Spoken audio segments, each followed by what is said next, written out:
In the darkest corners of the universe, where the light stops to a crawl and where sound cannot escape, where time stops working entirely and eventually things in existence stop making sense, chaos is an inevitable force on our world and our lives. So we've made great efforts to contain it within this space for only an hour a week. This is the Chaos Continuum.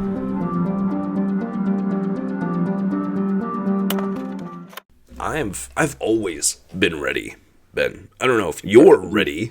That's the question you need to ask yourself. That's so true, though. Am I ready? I think so.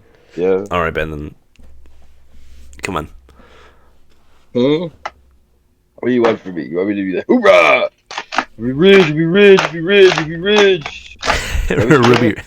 Ruby Ridge is not what I was expecting. Hello and welcome everybody to an idiot's guide for Warhammer 40k. Just to clear this out, because I feel like it needs to be said, when we call it an idiot's guide, I'm not saying that you're stupid and it's an idiot's guide for you, like we need to dumb it down. I'm saying me and Ben, Buster Pretender, and your least favorite white dead here are so fucking compoundingly stupid, and our knowledge of Warhammer 40k is kind of on the rocks. Like, I'm learning about some of this stuff at the same time that you are, dear viewer. And I think it's a really interesting perspective to come from people that are also kind of learning this at the same time. Yeah, we're learning this with you. At least I am. Yeah. If you're here for factual information, no, because we're kind of just covering the vibes of each thing. Last week, we went over kind of the Imperium of Man, Space Marines, Soldiers, Custodies, Grey Knights, Sisters of Battle, all that kind of shit. If you want to see it, go watch last week's episode on the Imperium of Man and why guardsmen are hated by everybody. In this episode, as you can see by the title here, we're going over all of the Chaos and Xenos armies in Warhammer 40k. Ben, how excited are you? Dude, I'm so excited. I'm so hyped. This is all I've ever dreamed for. I love hearing you talk about how hyped you are when you're like really, really tired. It really sells the excitement. I'm so excited, dude. Dude, you could buy me you could show up at my house with like a brand new console. Yeah. Yeah. And I'd be like, damn, that's awesome. And that exact same time. Yeah. Hold on, let me move some of this around real quick. Yo, sneak peeks. Fuck. Okay. Don't flash your dick though. Yeah. No, what the fuck? Why would that ever come up? Well, I've been on the whole I show meat thing. Yeah. You know. Dude, you are so Internet Explorer. That happened like months ago. I know, but we went back to that. I was talking with a friend. We went back. We were thinking about that today. Yeah. I'm not even playing FNAF. It's not gonna happen. All right. What? He was playing Five Nights at Freddy's when it happened. No, yeah, I get it. Yeah, okay. You're so fucking slow. As a quick... Shut the fuck up. As a quick starter for how this is, for like a prelude into what we're talking about, Chaos and Xenos. Xenos is aliens, anything that is not human that exists in the universe. The Imperium of Man hate these all with an extreme prejudice and shoot on sight pretty much all the time. And they all have different flavors of alien. Chaos is demons. My favorite flavor is black cherry. Thank you. Continue. Okay. Chaos is demons. God damn it. They exist within something called the Warp, which we talked about last time is like a universe on top of the regular universe, or right below it. It's like the Nether in Minecraft. Not everything in the Warp is demonic, but all demons come from the Warp. It's just, you don't want to go there. It's Satan's front lawn. It's not a good place to be. But it's where all the demons come from, and we're going to be talking about it. So a little thing for you, Ben. I know last time we were talking about how nothing really changes in Warhammer. Like there's always like the status quo that kind of remains, and nobody ever wins any battles or loses any battles. Yeah. We will talk a little bit about the biggest change. Why am I getting plugged up all of a sudden? This is fucking stupid. Welcome to recording. We finally have like a good topic and a good mojo. I'm freaking fucking sick. Yeah. Yeah. Fucking fantastic. Anyways, the biggest change that's happened within the universe of Warhammer was there's this thing called the Eye of Terror that existed in the universe. It is a gateway to hell, right? That's awesome. It's just a big portal. So is marijuana, but you don't see me calling it the lethal terror. You know? Yeah, it's the Eye of Terror. Right outside the Eye of Terror was Cadia. If you don't remember, that's the big planet that exported most of the guardsmen, like the regular-ass people guardsmen. Yeah, I remember, yeah. The reason why Cadians were so tough is because they sat on the doorstep to hell. So they were, very well trained and maintained to be able to keep up being that first line of defense. Yeah. For sure. Back in what I think was 7th or 8th edition of Warhammer 40k, they did this thing where a demon fought through the Eye of Terror. They broke Cadia, the planet, and the Eye of Terror split the universe in half. And instead of being one little portal, it became this big wide expanse that 8 planets that it shot through. It just fucking ripped a way bigger hole throughout the fabric of the galaxy. So now demons and also adversely Psyker type stuff, all of the people with like the mental magic going on that's connected to the warp, are way stronger than they used to be. So we're at a point now where all Psykers and demons are like at their all-time high power levels. Yeah. Any questions so far? So, universe got split in two. Hiya! Many portals were opened. Not many portals, People just became... one big fucking maw. So portal got bigger? Yes, essentially. Portal Violently. got sorry. Let me so violently. Let me restate this. Universe got split in half. Hiya! Portal got violently bigger. Yeah, essentially. Became more powerful. Ugh! Yeah. Yeah. Wizard. Okay. Continue. This also includes Big E. The Emperor became, so much more powerful, because he's already like super powerful mentally and stuff, like we were talking about. Yeah. So as it's empowering all of the Psykers, and he is the Psyker of all Psykers, man is big brain mode now. Yeah. And he actually ends up, some other stuff happens. Robuti Gilliman, the leader of the Imperium, basically the Primarch of the Ultramarines, dies, but he gets mercy revived by the Emperor, because the Emperor is just that strong now that he just brought him back from the death and basically like wiped all the people that had killed him. See, I'm still confused that this motherfucker died. Yeah, it's still one of my lingering questions. Is you triumph these great feats, right? Yeah. Man was around since the Bronze Age. He just straight up revives somebody from the dead, and then he just dies. Yeah. So he also died. I mean, he died fighting Horus, but it wasn't just Horus. We will talk about the things that empowered Horus today. But basically, there are 4 Chaos Gods, and all 4 of those Chaos Gods were empowering Horus at once. So if the God Emperor is the strength of like a god, Horus was being empowered by all 4 Chaos Gods, and he still lost that fight. So then how did he lose? How did the God Emperor get there? Did he lose? Because every single time I talk with somebody else, like, no, but he won. Then how did he end up in a chair, crippled and dying? I mean, it was like not a stalemate. I mean, the Emperor won, but he won like just barely. It would be like if Obi-Wan cut off Anakin's arms and legs, but right before he fell to the ground, Anakin used the Force to like lift his lightsaber and cut off Obi-Wan's head. Like he would still be fucked up, but he would win at the same time. Yeah. Awesome. Okay, that makes a lot of sense, probably.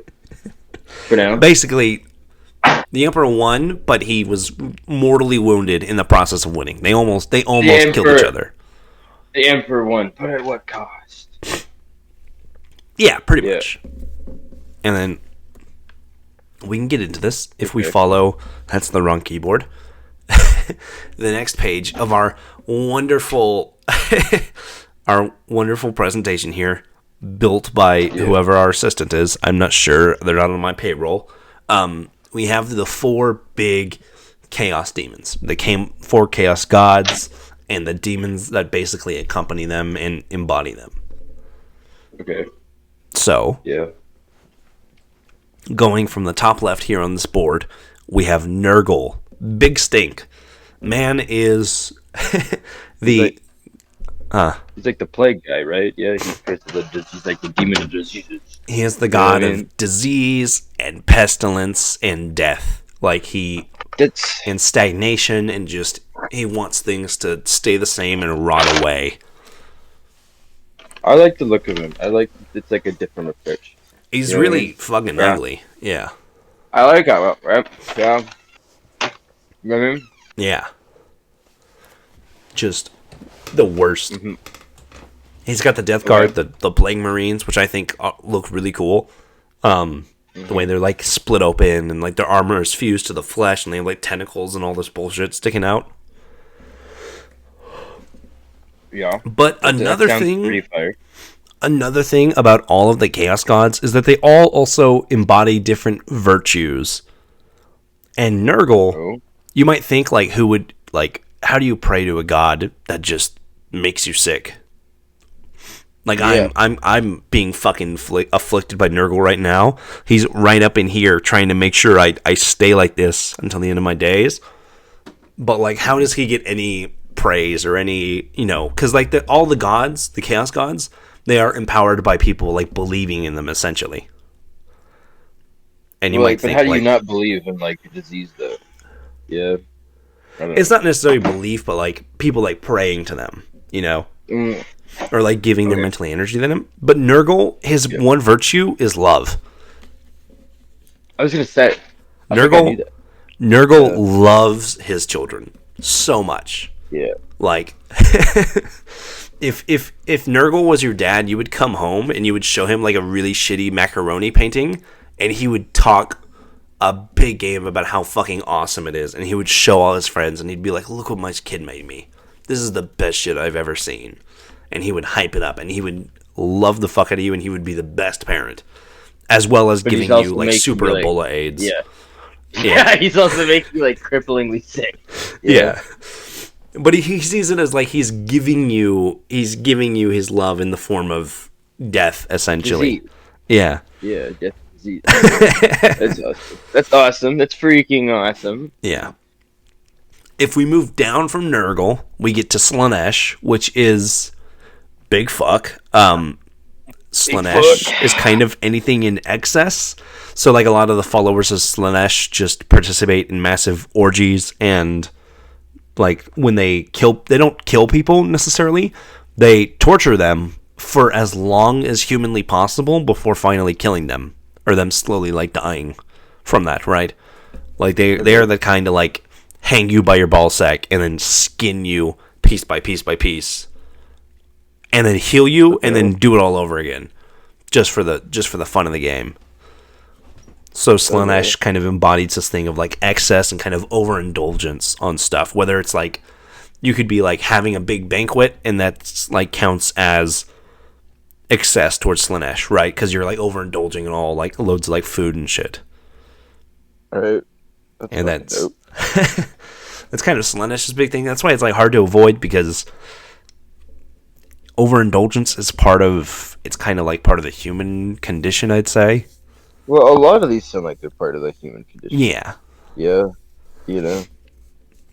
Next, we got Next, we have Blood for the Blood God, Skull for the Skull Throne. We have Khorne, Big Murder. He's kind of, as you could expect, all about fighting. But his virtue is that he wants you to be your best self. Khorne is the top G in all of the best ways possible, in that he wants you to kill and, take blood for the blood god, take skulls for the skull throne, but at the same time, I'm really hating this, and I really apologize. At the same time... He's recommending you to, like, go to therapy. He's like, Not therapy. I don't think he would do that, but he would be like, get to the gym, grind, sell all your possessions, grind. Yeah, be your best self. Wait, what was Slaanesh's virtue? I don't think you told me There's less of a virtue there. It's more just excess, which is a lot harder to like get around. Okay. Because it's like a lot of the bare necessities of existing play into Slaanesh, right? Like if you have a fetish, that's Slaanesh right there. You're done. If you have an addiction, that's Slaanesh right there. That's immediately. Us playing Xbox, that's Slaanesh right there. Yeah. Prostitution, that's Slaanesh right there. If you're fat, that's Slaanesh right there. It's just sort of like an overindulgence in anything. And Slaanesh is also like the youngest of the Chaos Gods. Okay. Yeah. Word. And if we get back to Khorne, who is all about war and fighting and fucking murdering, he's also the strongest of the Chaos Gods, if we're going by that route. Because, you know, for a series where the tagline is, in the future, there is nothing, there is only war, the God of War tends to do pretty well. But he just, you know, kind of wants murder for all. And then you have Tzeentch, who is kind of like the embodiment of eldritch horror and kind of just insanity. And he is big think. His biggest thing is hope.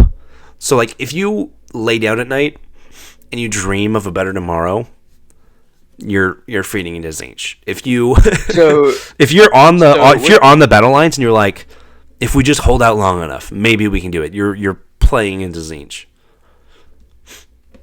So what you're telling me is that the best way to counteract these guys is just feel like every negative emotion. Yeah. No, because that would probably play into Khorne. You would just feel into like rage. So just feel nothing. Kind of, you have to. Like, it's the kind of thing about the Chaos Demons or the Chaos Gods, is that they're all very tied into emotions, and it's like almost impossible to, you know, stray away from those. And that's why like regular people fall to chaos all the time. That's why like when Grey Knights show up and chaos has taken over, they just murder everybody because that's what it is, you know.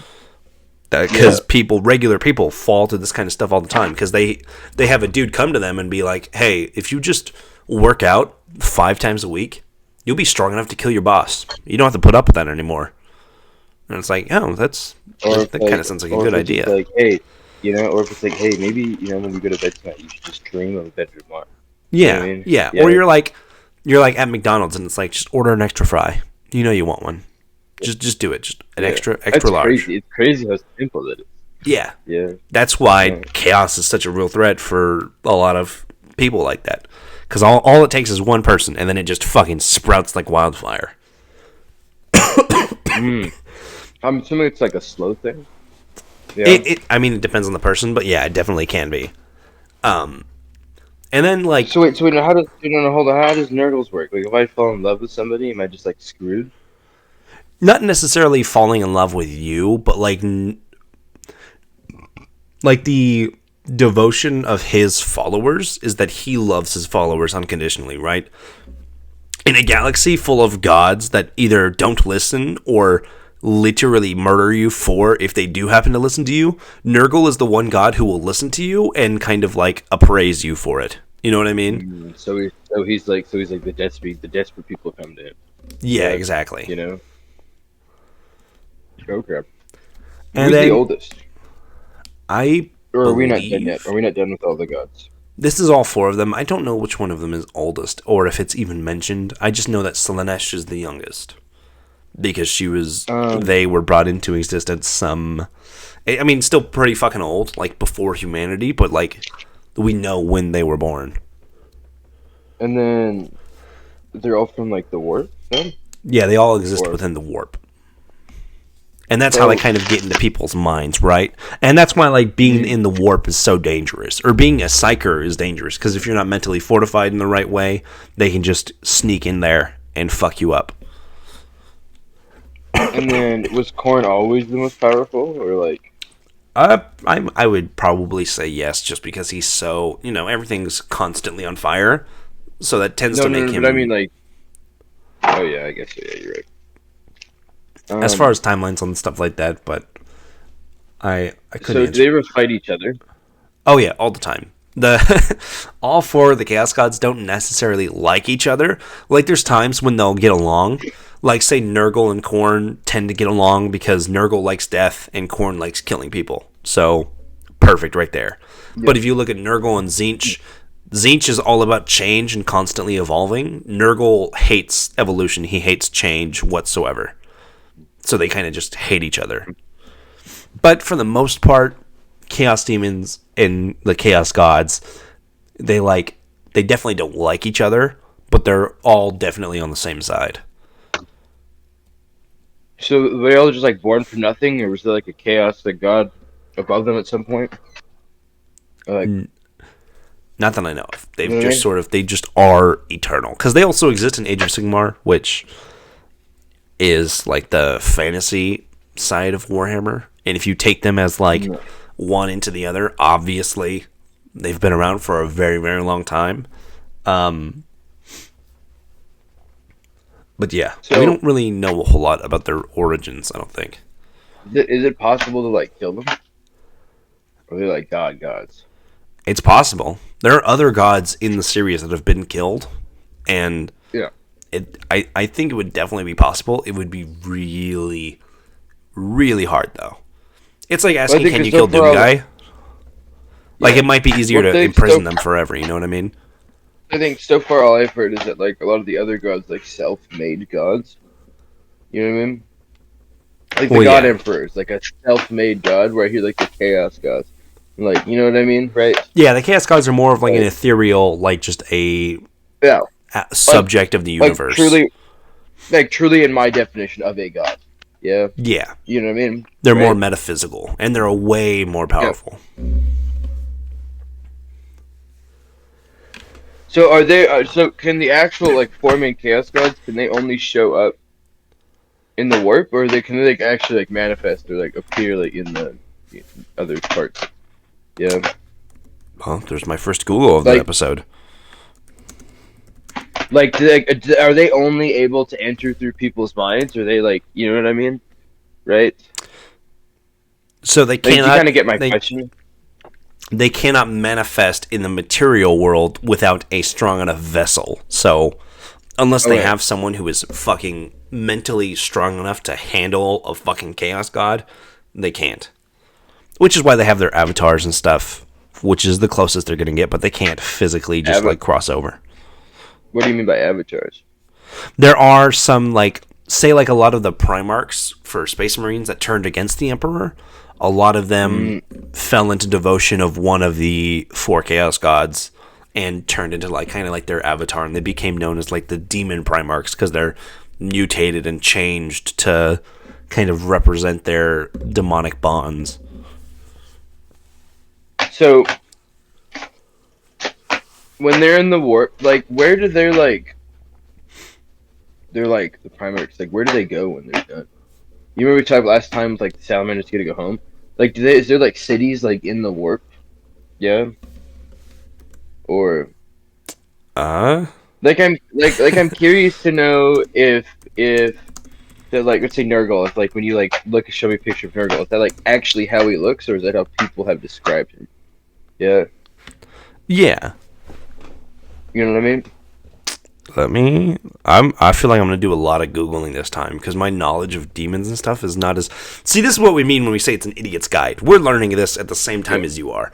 Because I know, the basics, and Ben is asking all the right questions, because I have no idea. Mm-hmm. I don't know if it's actually ever kind of described. Because the warp is also this kind of it's the immaterium, so it's kind of like this kind of voidous, strange thing that doesn't work by our regular. There is no there isn't necessarily a place in the warp. There are places, but it's not you know what I mean? It's a lawless. Yeah. You couldn't map it out. Well, yeah. That's what I mean, though, right? But it's but I mean. But the Primarchs will be in the warp, and then they will manifest into the materium to wreak havoc and shit. Yeah, but I'm just curious. But I guess my question is that when the Primarchs go in there, do they just fucking float there, almost they're turned off and they just turn back on? You know, or do they like continue to exist inside of the warp?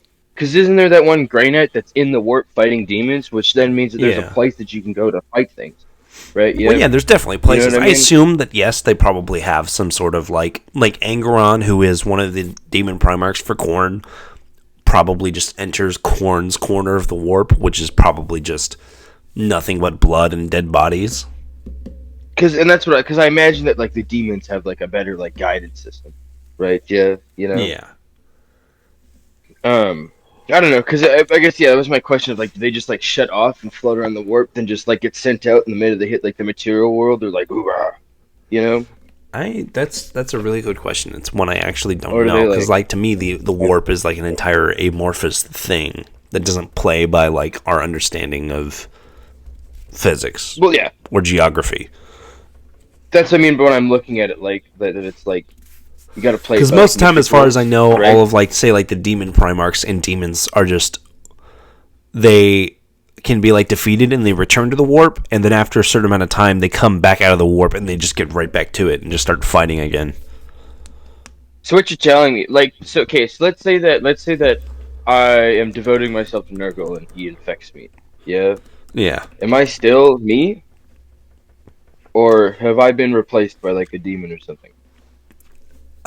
So you would still have your soul. It would just be corrupted because like the way that like the demons work is that they need a soul. That's like we'll find out later when we start talking about certain things like Necrons, who are like robots and they don't have souls.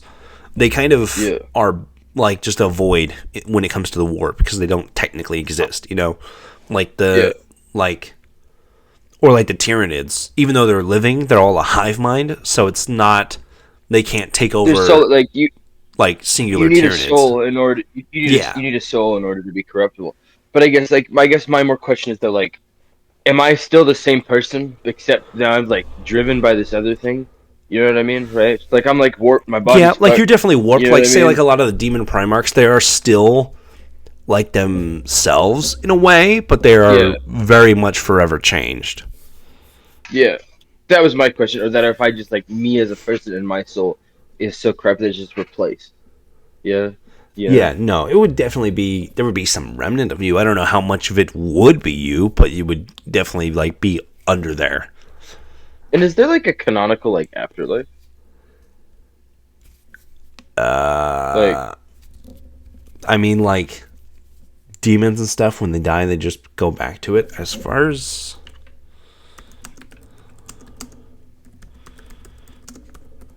because like you talk a lot about souls. Usually people talk a lot about souls, right? Yeah, you know, there's usually like the mention of a afterlife. Like, does everything just enter back into the warp? Yeah. so, I think people just go into the warp. Okay, that's what I was assuming, that your soul just enter the warp. Yeah. Okay. Yeah. Sorry for the questions. Yeah. No. I just want to get a grasp about this now before I move on, and I'm sure we're gonna cover some of the stuff when we move on. But I like to think that I'm gonna forget some of this shit. But don't ask. Yeah, me they now. just You know what I fade mean? back into the warp. Because all Okay, souls are born of the warp that are connected to the warp, so they just sort of like fade back into it. So the warp is like the true god of the 40k. But it's not like a god. It's like a thing. It's like a plane of reality. Yeah. You know that your soul is tied to. It's It's the immaterium. It's It is like the the magical weave that connects all. Now I wouldn't say all it's like living things, but most. It's like the force. Yeah, exactly. Yeah. So when you die, you get Yoda'd. Yeah. Yeah. Has anything like good ever come out of the warp? Like anything born from the warp that is good? Yeah. No. I mean, the only things that you can consider to be good coming out of the warp is like that's how they fast travel. That's how they space travel. Well, yeah, but I mean, like, you know, like there's like these chaos demons and whatnot. Yeah, Like, there's no good chaos gods. I mean, there's no Did we good ever guys in figure out- Warhammer anyways, but did we ever? I don't want to run this back. But speaking about the warp, did we ever like run down and figure out, even in like our own like personal time, how the God Emperor, like, or maybe you, I'd never asked, but how he like obtained these abilities? No, he just grew power. Bro, He just did? Bro was born sometime around 8,000 BC. He had plenty of time to figure it out. I'm not sure exactly how, but No, it seems weird because I'm assuming the warp wasn't a big thing then, right? Yeah, like wasn't a known thing. yeah. So it seems weird that it was like one man out of thousands of years was gifted these abilities by what I'm assuming is abilities from the warp, right? Yeah. In the Origins, it says that he got his powers from the Chaos Gods. He made a deal with them that made him psychic, and then I guess he just grew from there. And then so he's just as equally as fucked as everybody else then. Yeah. I guess that makes sense because there's not really a good guy in Warhammer. Yeah. Yeah. The Emperor is not good. Like, he's just, mankind's, like, biggest big guy. And then he got mad at his son when his son was like, I like the Chaos Guards. Like, bitch, you took a fucking deal. Yeah, exactly. You did the same shit when you were Abraham Lincoln. Don't come at me. Yeah. You did the same shit when you were younger. That's literally like you look at my son and he's only going, I did the same shit when I was your age. You know what I mean? And then getting mad at my son, but I did that same shit. All right. I'm going to move on because we're already half an hour in. I'm not my bad. Paying attention to... My bad. All right. Yeah. This is going awesome. Sorry. So next we have all of the Chaos Space Marine Legions. There's 9 of them, just like how there are 9 of the Loyalist ones. These are the ones that I have to say that as much as I think the Imperium's really cool, I'm a sucker for bad guys and sucker for fucked up and evil shit. Yeah. I do These like are the ones the that I clean have. aesthetic of regular Space Marines, but I do enjoy some of the Chaos ones. Some of them I don't like Word Bearers, Thousand Suns, I think look stupid, but I really like the Death Guard. And that's I was scrolling through the slideshow and I saw purple people with guitars and I was like, huh? that's the what the fuck is it called? It's got a name. Yeah. Noise Marines. I think they're Slanesh. I mean, that wouldn't surprise me. But they have guitars that are a gun that shoots flames. So like think of the guitar guy from Mad Max, but up to 11. Okay, wizard. Okay. Okay. So let's run through these. Ready. So first we have the Word Bearers, who are devoted to Khorne. They're just Chaos Undivided, which basically means they kind of equally fall under all 4 Chaos Gods. Yeah, they're here to spread the word of chaos. Yeah, basically, they're like your Mormons knocking on your door, going, "Have you heard of the word of our Lord and Savior, or whatever?" Basically, the Word Bearers have the Chaos Bible. So also, Mankind has their Mankind Bible called the Codex Astartes, which is kind of like this massive fucking tome of rules and all these other things. The Word Bearers are kind of specifically seeking out to prove it wrong, right? To prove the Emperor and prove Mankind wrong. On top That's the most real world thing I've heard. Yeah, they're just terrorists. So far. They're just terrorists. Next, we have the Death Guard, who are under Nurgle. They're the big stinkers. They're the ones covered in horns and tentacles, and their flesh is fused into their armor. So hot take. So far, that is my favorite design. Death Guard are some of my favorite, and they look so disgusting. Their miniatures look so disgusting, and it's so good. I was looking at them, and I was like, I might buy some more Warhammer stuff. I was gonna say, I think if I were to buy Warhammer, I'd go for the Death Guard. I really, I like the gross we started look. this out under the hypothetical of if you started collecting a Warhammer army, which one would it be? And I guess we've found a good contender. Yeah. Because I always say, pick the ones that you think look the coolest. Like, it doesn't matter, really, if they do well on the tabletop or something like that. Pick it, whatever. Because if you're just going to spend fucking $800 on miniatures like I have, pick the ones that you like the look of, you know? Yeah. Real shit. But yeah, they are Space Marines. They're kind of big and tanky because they're so overwhelmingly kind of, like, overdone, you know?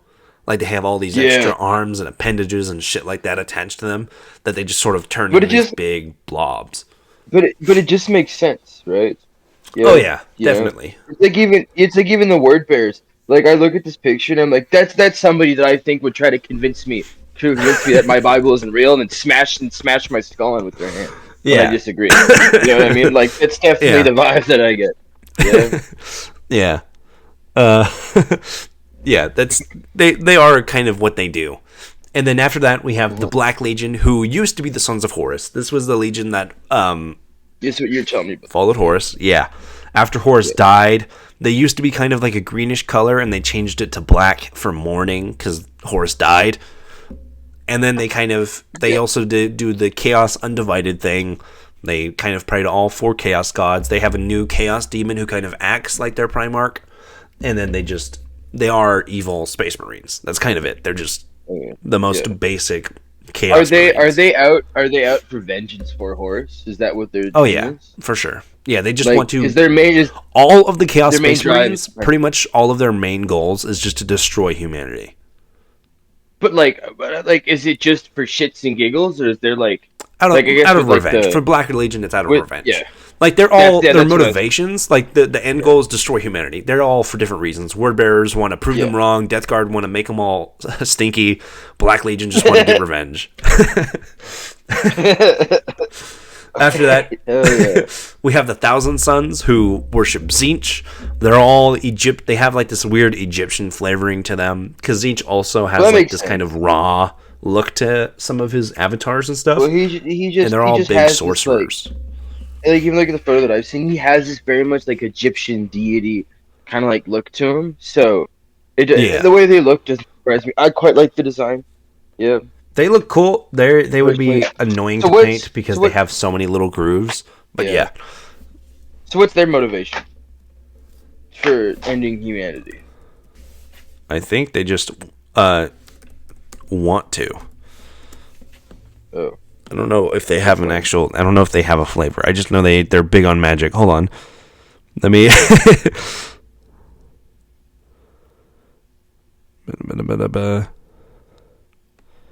Oh, their soul is fused into their armor. I didn't know that. Wow. Yeah, no.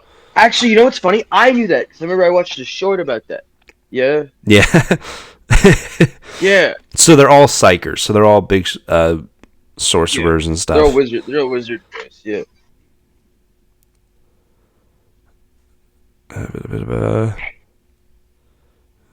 You discovered yet? Oh, so they're kind of like word bearers, where they think the Emperor is kind of a hypocrite because humanity tries to shut down psychers and stuff, but the Emperor is the psycher of all psychers. Well, he is a hypocrite. He took a fucking deal. With Chaos Gods. He took a deal with the Chaos God. Yeah. To give him power. I think, God, leave it to humanity. And I mean, that's what most of the Chaos Space Marine stuff is. They're like, humanity is really hypocritical, so let's just burn it to the ground, you know? And then you have a Noise Marine. That makes sense. This is a part, I think that one specifically would be a part of the Emperor's Children because of his paint scheme. But I just wanted to put that on there. That's not a specific group of Space Marines. I just wanted to make sure that we got a Noise Marine up on here because they look so cool. And they look even cooler on the tabletop with the mohawk and everything. And I've seen people paint them with blacklight paint. It's so awesome. If we continue down the list of more Chaos Marines, we have the Emperor's Children, who worship Slanesh, and they're kind of all big on perfectionism. If you look at this guy here in the photo, this is their Primarch. He is pretty boy, and they just, they're all Slanesh, so they're very, very, very big on torturing people for as long as possible. Yeah. Okay. Wizard, I like that. After that, we come to the Night Lords. Very aptly here, Evil Batman. So they were led by before he died, Conrad Kurz, who is basically Evil Batman. You know how the the scariest thing in Gotham is a Batman that kills? Yeah. It's kind of what Batman that kills. It's kind of what Conrad Kurz was. His big way to defeat crime in the city that he had was to just murder. You litter, you're getting murdered. you jaywalk across the street, you're getting murdered. You try to lie about not committing a small crime, you're getting tortured, and then you're getting murdered. And that's kind of what the Night Lords continue up with. They are just, Okay. I am justice, but evil Superman justice.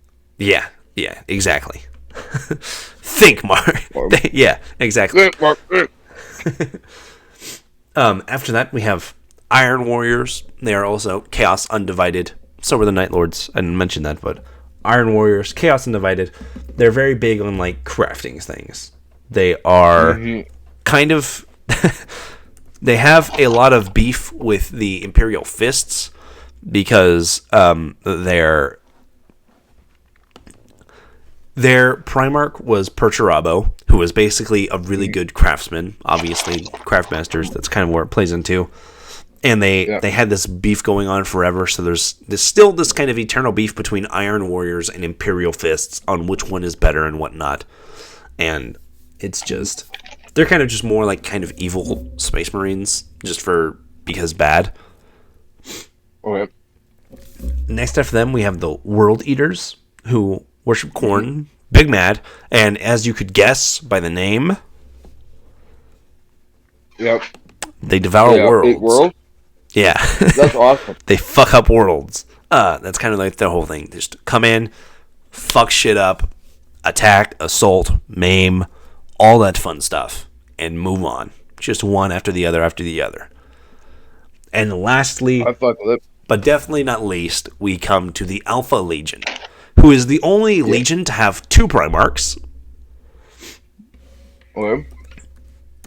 I'm forgetting the other one's name, but one of the Primarchs is Alfarius. He's the one who's still alive. And the other one... what the fuck is his name? Omegon died. But they were 2 twin Primarchs. One of them died, one of them lived. And they all look identical to Alfarius. That's freaking And awesome. their big thing is... kind of stealth and subterfuge. So like you can see there where like in the photo we have here, the dude is kind of being split in half. He's got camouflage going on. Their big thing is like identity theft. And they stick to the bit where like if you go up to an Alpha Legion Space Marine and you ask him, where's Alfarius? He'll just look at you and he'll say, I'm Alfarius. And if you look at the next one, you go, where's Alfarius? He'll point to the other guy and he'll go, he's Alfarius. And they just stick to the bit fucking hard. And that's kind of just their main thing, is they just know you. So they're like stealth Marines almost? Kind of, yeah. As stealthy as you can be. Like, there are stories of stuff like a dude, an Inquisitor, I think it was, who was trying to track someone down for the longest time. And by the time he tracked them down, he learned that, like, that person had stolen his identity and then murdered him. And then took his place. That's hype as fuck. Yeah, they're big on fuck you, because I say so. And they will lie to you about being like traitors. They'll just be like, "Oh no, yeah, I'm a loyalist. What are you talking about? I'm Alfarius." I was not. I figured that. I figured that came with the territory. So going fuck you, no you would be just lying. Yeah. They're just the final boss of gaslighting. Mm-hmm. Yeah. I didn't sit there and go, the way you described it, I didn't sit there and go, man, these guys must be really honest dudes, though. Like, I'm sure if you ask them a question, like, hey, are you buy yourself to the God Emperor? They're like, yeah, I mean, they'll go like, no, of course not, you know? Yeah. So I'm assuming that's all the, if I count it correctly, that's 9, right? This is all of our Chaos Space Marine Legions. Who's your favorite?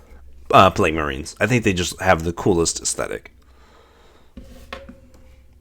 What do you think the most powerful group of the of them are, faction-wise? I don't know. It would probably have to fall to the Black Legion for me, just because they kind of fall into the same realm as the Ultramarines on the Loyalist side, where they're just so kind of plentiful and well-rounded. You know what I mean? Yeah. Who would be the scariest faction to see that? Like, they're all fucking frightening. Yeah. As a regular person? Like, as a regular person, Death Guard. Like, who's the one that you... So, like... What does the Death Guard do again? The Death Guard are the sick boys, stinky boys. Plague Marines. Oh, yeah.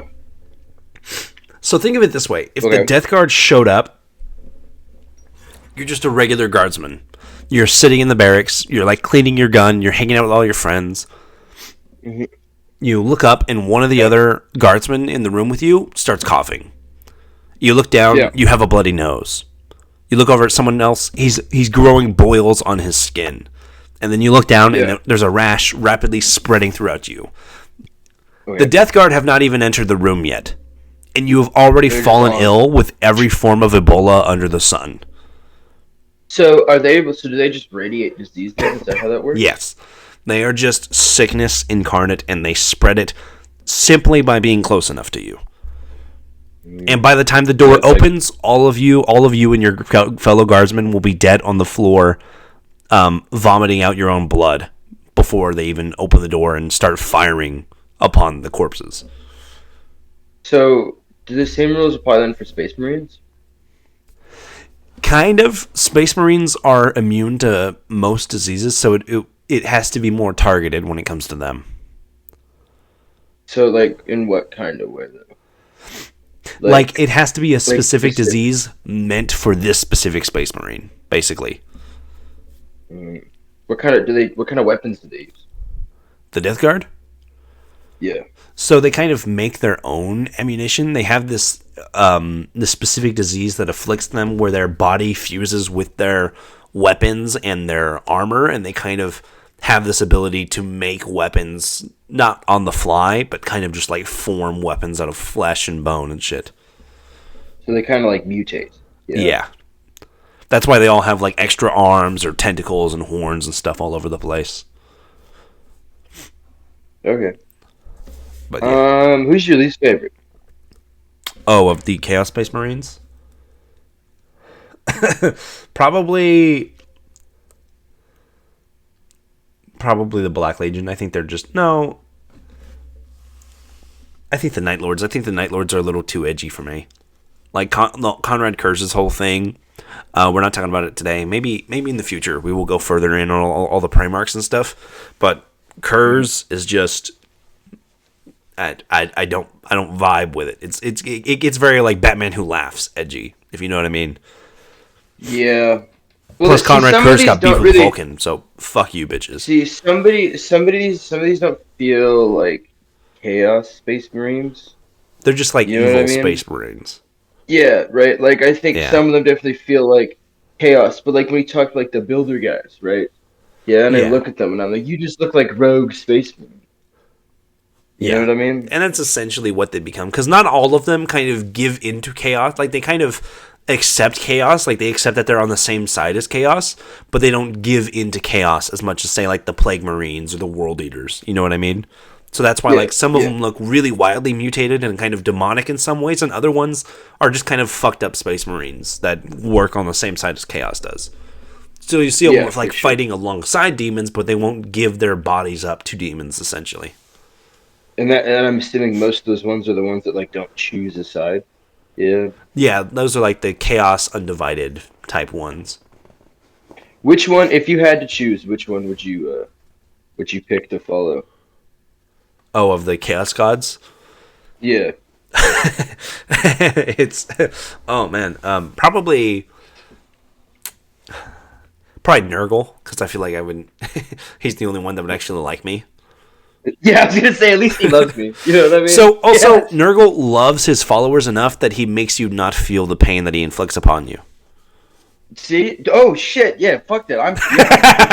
What the fuck? Yeah. Why would I choose anybody else? You follow Khorne, he just beats the shit out of you like a punching bag. Tzeentch really does not give a shit about his followers. He will actively let them die for his own goals. And Slaanesh is like, you'd have a good time, but I don't know if it would be my favorite. So would you say like Nurgle is like the salamanders of like the bad guys? That is a fucking take. No. No, I don't think so, because Nurgle is like that for his guys.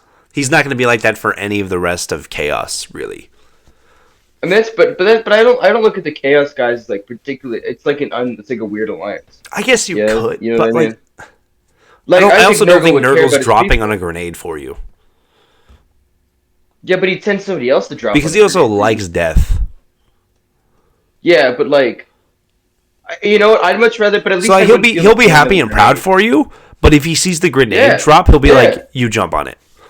I'll be so proud of you if you jump on that. Yeah, but it's not gonna hurt. But it's not gonna hurt. No, the grenade will hurt. Yeah. It's the diseases that he says don't hurt. No. It's not gonna hurt because I've got the power of love in my system. Hey, go for it. If that's what you categorize it as, then yes, maybe Nurgle is like the chaos equivalent of the salamanders.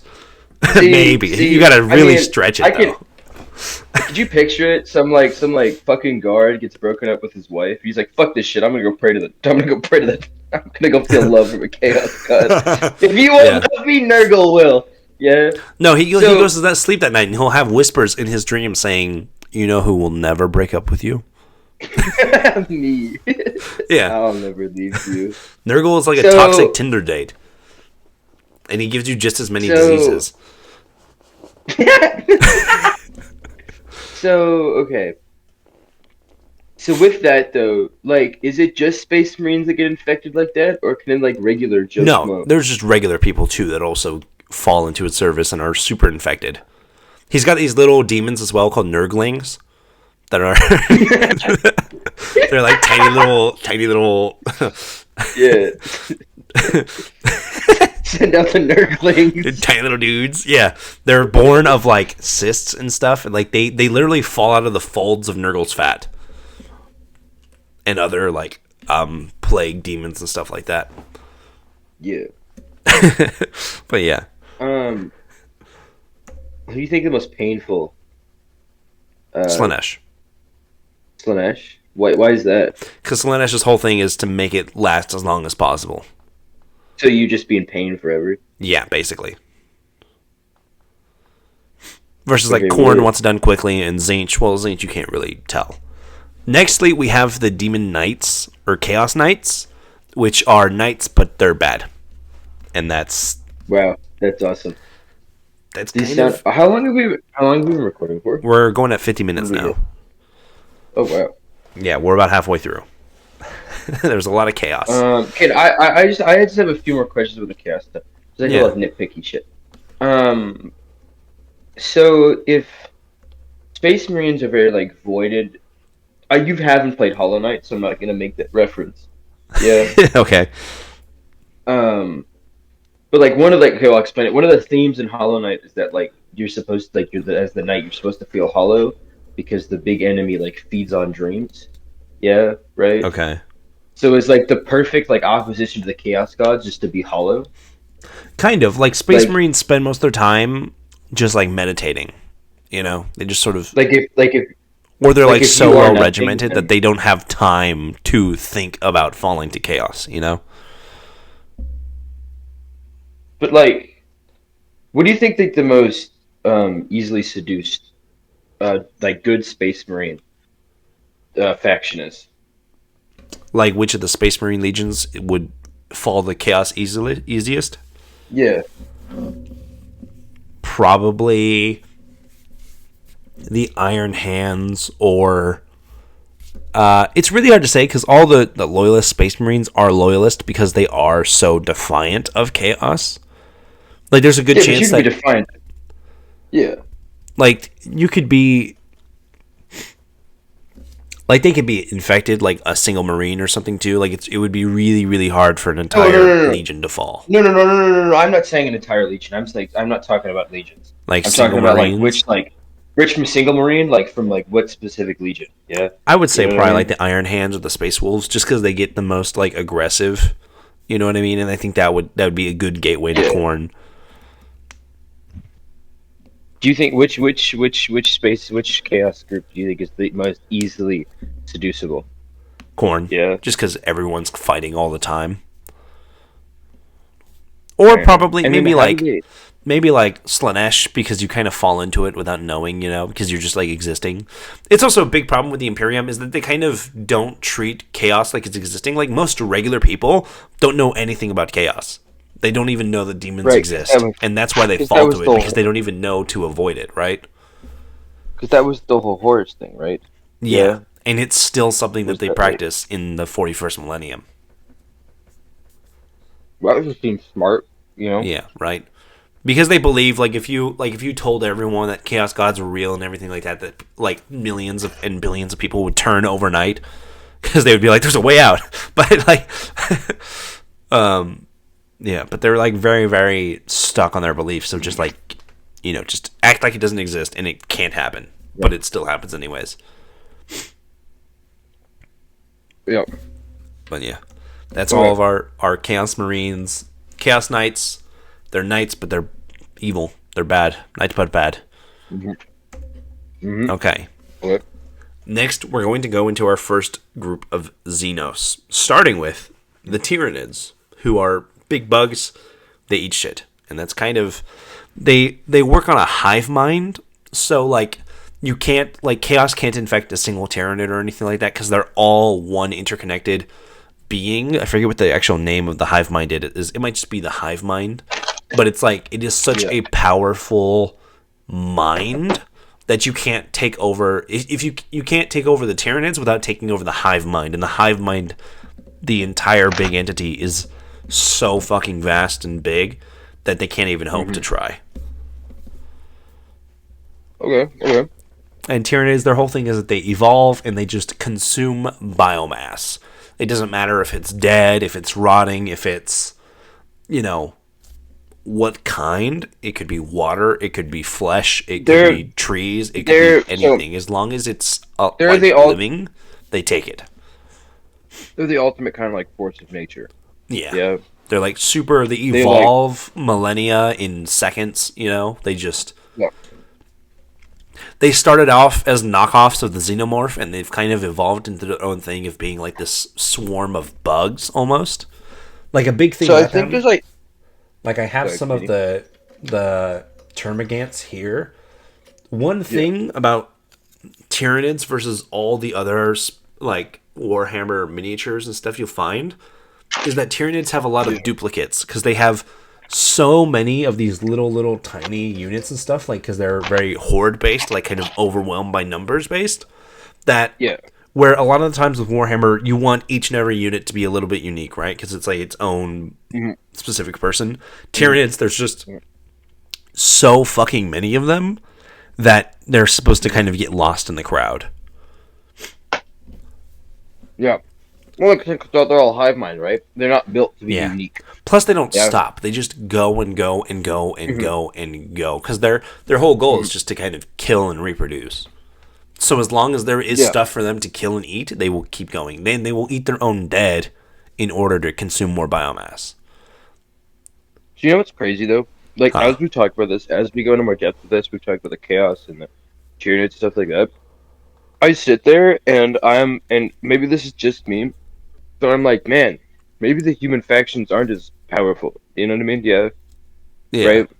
I don't know. I just feel like they're not as cool. You gotta think they're I mean, there's a lot of cool shit. They're powerful because they're fighting all of these different things at the same time. Well, yeah, it's the feats, right? You know what I mean? Yeah. Right? Yeah. But I think it's just, I don't know. Yeah.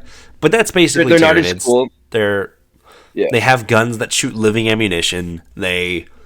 I fuck with that. I fuck with them being this ultimate force of nature. Yeah, they're just ultimate nature. Mother Nature fucking ripping your jugular out with its teeth. I always love like actual like badass like creatures that there's nothing more to them except for the fact that they are just, you know what I mean? Right? Yeah. Like these guys would be a level in Lost Planet. With like It's like what like about first Mass Effect 2 games when the Reapers were just Reapers. You know what I mean? Yeah. And then you know what I mean, or even Mass Effect 3 a little bit. But I always like those characters that they're just here to kill. You know what I mean, right? Yeah. There's no like, and it's okay that they're that simple, because we honestly don't know anything. Like the Tyranids are like they're kind of newer and they're slowly pushing their way into the galaxy through these like kind of tendril fleets. And characters who have encountered Tyranids and tried to like kind of read the hive mind have only discovered that there are bigger and bigger and bigger things that are still on the way that they haven't even fathomed yet. So they're kind of just this force that comes in. Like bigger Tyranids or like other aliens? Bigger Tyranids. Yeah, I fuck that. Yeah. I fuck with that. I fuck with just because like we're talking about, I don't think it needs to be more complex than just like big thing and bigger thing. Big alien eat. We are just big alien eat and lots of alien consume. Yeah. Yeah. And the Tyranids are kind of up there for like planets that like the Imperium will just destroy, because sometimes it's all you can do, because Tyranids will just eat all the biomass. So, but if you blow up a whole planet, then like one of the strategies that some of the Inquisitors had come up with was to let Tyranids take over a planet so that you would get a lot of them all kind of condensed all in one spot and then blow up the planet. So you kind of slow them down and kill a whole lot of them all at the same time. It makes sense though, right? Yeah. Yeah. Why defend an objective where you're going to lose? Then let them take the objective and just annihilate the objective. Yeah. Exactly. Right? All right. And then again, I've got this. I got that Warhammer mindset. You know what I mean? Yeah.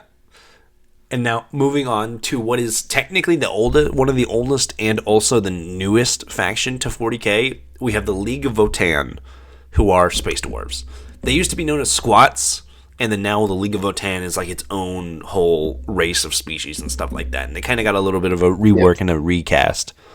And now they are just totally rock and stone. Space dwarves, they set up settlements, they mine, they trade. They're kind of friendly with humanity because they're semi-related. They probably had a similar ancestor sometime in the past. I've been saying this for a long time, every good space game needs a faction of space dwarves. Yeah, that's what it is. I mean, Warhammer started as Warhammer 40k started as Warhammer the fantasy game in space. So that's why you have like space elves, space dwarves, space orcs, and that's kind of just what the League of Votann are. They're just space dwarves, rock and stone. That's all it is.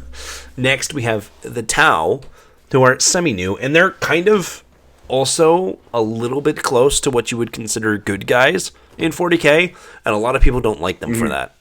But they are these weeb aliens with Gundam mechs, and they're very big on like sniper rifles, and they have really high tech. And their whole thing is they have this concept called the greater good, where they kind of want to unite people against the forces of chaos and Tyranids and kind of just like the pure evil shit. And they've tried, and they're like semi-friendly with humanity. Like, if there's Tau and humans near each other, and there's also Tyranids, they'll kind of ignore each other and fight the Tyranids instead. Yeah. But they've tried to convert Space Marines and stuff, and it just never has worked. But you want to know why I'm happy that they have that? Huh. Yeah. And this is just me looking at like an world building aspect, because it shows how evil the Space Marines, like in the Imperium, also is. Yeah, because they could very easily work together and they would be a strong force, but they're so xenophobic that they just could never. It shows. Yeah, it's a good. Cause I think you can't see the Imperium or the good guys. Yeah. I think they're just as evil. You could almost say everybody else. The Tau. So you could almost say the Tau are kind of like a good guys, but they've recently introduced a thing within Tau culture where they would kind of have a contact first thing, where they would ask questions first and then shoot later. They now have started growing a list of species, because it's Warhammer, of if you see this, shoot first and don't ask questions. Because they but that's fair. As the Tau have kind of evolved in the universe, they've become kind of jaded, because they ran into Space Marines and like the Imperium, and it's like they're on thin ice, but they can almost work it out. And then the very next thing they ran into was Tyranids, which you can't bargain with a Tyranid. You can't talk to a Tyranid. You can't try any of that. But it makes sense. Like, even in the world building aspect, these people that are trying to do the greater good are being jaded. Yeah, right. They're kind of like the newer kid on the block, and they don't understand how shitty things have been. Yeah, but I enjoy having a good guy faction, just so it shows how a lot of the other how evil the other factions are. Right. Yeah, because like that's what I like about Warhammer so far, that I put up the Imperium against the Chaos Gods, and I'm like. It's like when we talk about Transformers. It's the only thing that makes Optimus Prime a good guy is that he says different things. Yeah, you know what I mean, right? Yeah. Like, rather than that, there's no fucking difference. These fucks pray to a dead guy in the chair, and these fucks pray to like 4 people that are gonna fuck you up. Like, there's no, you know what I mean? Yeah, exactly. And until you put somebody who's a little better there, then you start to see like, man, like these guys are really fucked up. You know what I mean? Like, some of these guys will just kill people just because they think that's the right solution. Yeah. Sorry for the little escapade. I totally appreciate it.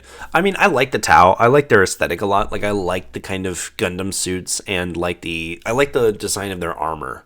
It's just very like sleek, and I like the panels and stuff like that. Well, I like the Tau because the Tau looks like how you described it, right? Yeah. Yeah. Space weebs. Like the Tau looks Yeah, they look like the new kids on the block, the space weebs that are like, we should just unite.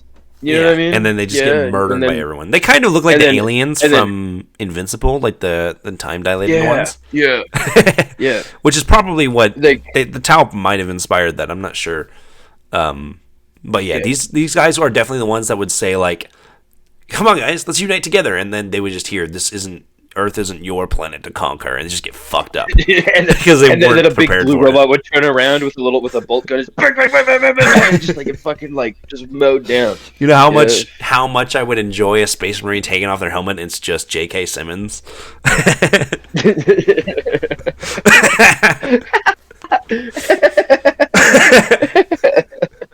Wow, wow, wow, wow, wow. Yeah. That's awesome. Okay. That's awesome. Next, we have Eldari, which are light elves. Basically, they're elves, and they're just super elitist. They live forever. They don't sleep. What? Go keep going, sir. No, sorry. These are the. I just looked at the photos. Yeah, they're light elves. They don't sleep. They live forever. They're elves in space, and it's kind of. A lot of these are very much that one note of it's elves but in space. They have a smaller, like they have a little minor pantheon, kind of like the Greek pantheon, where they have all these different gods that are for different things. But yeah, because these motherfuckers give off like Imperial Valkyrie type vibes. Yeah, you know what I'm talking about? And they are very much like. They're very magical, and they have like the big feathery helmets and all of that kind of thing, and they kind of very much stand out. So where do they fall in the world of like 40k?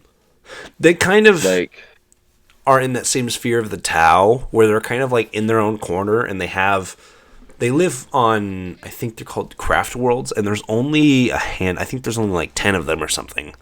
So they're very, very small compared to a lot of stuff. Like, losing a craft world is a big deal for them. But they also live forever, and they're like these fucking, space elves. So they're fucking awesome in a lot of things. And they're kind of constantly fighting in themselves because there's a lot of elves. There's dark elves, too, which have fallen to chaos, and they're fighting. Whenever I hear the word elves now, I think of, well, there's got to be dark elves, there's got to be light elves, there's got to be dark elves. Exactly. So would you classify? I know this is Warhammer 40k. This is a hard thing to ask. Would you classify the light elves on the worst, on the good side, or the bad side? Not that there's really sides to this, but you know what I mean. They are. You would definitely want to be captured by the light elves rather than the dark elves. But like comparative, do you think they're better or worse than like the Imperium? Oh, probably. They're probably right on the same level, like they're just so kind of like xenophobic and like specious. Oh, almost all of the species in all of Warhammer are xenophobic. Like outside of the Tau, maybe none of them like each other. That's awesome. And the Eldari are probably a little bit worse because they're also like super elitist. They have like that regular Legolas elf aesthetic of like I am better than you. Yeah. That's kind of just how that goes. Well, I know we're about to talk about the dark elves. So yeah, I'm assuming they're the same thing as light elves, just dark. Yeah. Yeah, they are. So there was this period of time in the elves because they've been around forever. Like they were at the apex of their society before humankind even was walking, right? Yeah. And basically, what happened was they were so dominant and they were so kind of out there that they decided, fuck it, we ball. And they just started having parties. They would just host like these massive orgies, and they would have rivers of wine and banquets that stretched for miles, and they just would not stop, right? Yeah. And they were just on top of their game. And as our thing here says, they fucked so hard that they made a god. All of this, everything, the banquets, the orgies, all of that birthed Slaanesh into the universe. They were so chaotic that they created one of the chaos gods, essentially. Okay, so here's my question. That brings up a wonderful question for me. Yeah. So was there living beings then before the chaos gods? You know what I mean? Because if they created a chaos god, then that gives me reason to think that like Nurgle and Khorne and the two-headed bird fuck were born from, were created because of other things. You know what I mean? Right? Yeah. Yeah. You know. Like maybe that's just a so it's kind of but, like we were talking about how the warp doesn't really exist. The answer is yes and go. No, because like Slaanesh and stuff. If I'm trusting Reddit here, the Emperor of Mankind was alive before Slaanesh was technically a thing. Okay. So the Chaos Gods, I mean, if you want to say that like there was life in the universe first and then the Chaos Gods erupted from that, would probably be correct. But you can't say yes because the warp is just this amorphous, timeless thing. But the idea of the Chaos Gods. The idea of that that is kind of true because say like the Chaos doesn't like Tyranids because Tyranids don't really have a soul, or like they don't like Necrons because Necrons don't have a soul, and if Necrons took over the galaxy and there was no other soul having living beings in the galaxy, Chaos would effectively be defeated in a way. But it still continues to exist. It just doesn't have a way to manifest itself. Exactly. Right? Yeah. Yeah. So like Slaanesh existed, and at least how I'm looking at Slaanesh existed as like an idea. But they fucked so hard that it concentrated all of that to make it a manifested thing. Yeah, exactly. They fucked so hard they personified and manifested a thing like a chaos and something. Which is why I'm asking if like out of like life history that other things happened.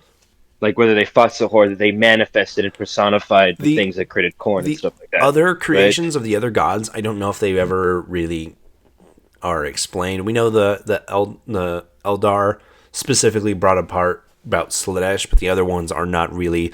I mean, the other ones are death, change, and war, which are kind of stuff that all kind of exists throughout nature. So it's really hard to say that like anything kind of brought them about. But that's what I guess that's what outside of stuff just being alive. There's no point in which those were specifically brought into the universe manifested that we know of. See, because I think like we talked about, like what I'm saying is that these things have always existed. Same thing with things that Slaanesh stands for. But there has to be like it's just that so much of this stuff happened at right. Like whether it was just like a massive extinction event that then create, you know what I mean? It could have been. Right? I'm saying we don't know what those are for the other Chaos Gods. Yeah, no, I'm trying to like format the idea into something that like a solid thing, right? Yeah, like not saying it didn't exist beforehand, but that it, like you said, there's the tipping point where it created or manifested an actual physical presence that embodied these things. It was part of the Reapers from Mass Effect. They they did one of their cycles, and then Khorne was born or Nurgle was born. But the Drukhari also sucked. It was Shepard fighting back the created Khorne, and then when Shepard did the whole thing and everybody fucking died, Nurgle rose up. Yeah. Exactly. The Drukhari also suck because Eldar have like some of the best medical technology in the galaxy, and they love to torture people. So they have like are those the light elves or the dark elves? The dark elves. I mean, both of the Eldar have good medical technology, but the dark elves use it in the worst ways possible. Yeah. Or say they'll steal people, and you know those charts of like your circulatory system or your nervous system and stuff like that? They will cut people in half and kind of splay their nerves out like that, but they have the medical technology to keep them alive while they're on display like that. That's so hard. Yeah, they are really fucking sadistic. And that's kind of their whole thing. So then what's the difference between light and dark elves? Just that one's light and one's dark, or the light ones aren't chaos. The dark elves are Slaanesh, yeah. Okay, never mind that. Word. Yeah. Okay. We'll give me to the next one now. Next, my favorite. Next is the Orcs, the Wa. Hell yeah! So we have, if we're this far into Warhammer 40k and you don't know what the Orcs are, you should. The Orcs are green, fungal-based awesomeness, right? What they believe becomes true just because it is, and they're only held back by the fact that they're so fucking stupid. But Yeah. Orcs kind of like I said, they're like fungus based. They don't need to eat or anything. They grow more of them just by existing, and when they die, like they burst and more orcs are born from them, right? And orcs, the stronger they are, the bigger they get, and the bigger they are, the more power they have. They're really easy to find the leader and just like be that guy's the leader, kill him. But orcs, like we were talking about, their mental magic kind of makes whatever they believe to be true, right? Like an orc gun could consist of a pipe, a trigger, and like a something to hold it with. And then as long as they are able to pull that trigger and believe it's a working gun, it will shoot bullets.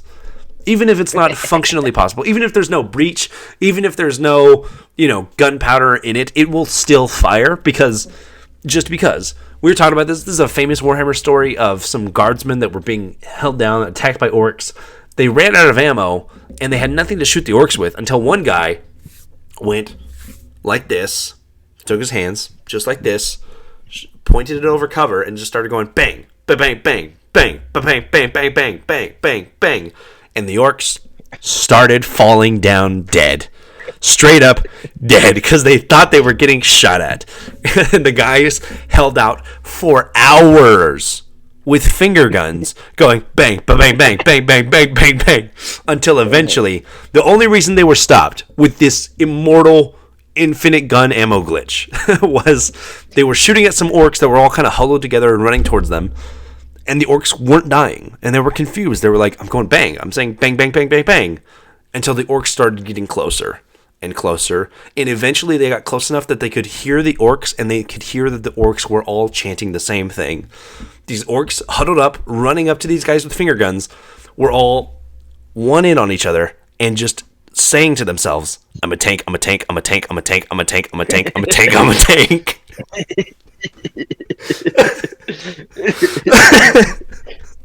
Until they got to the top of the hill and murdered everybody.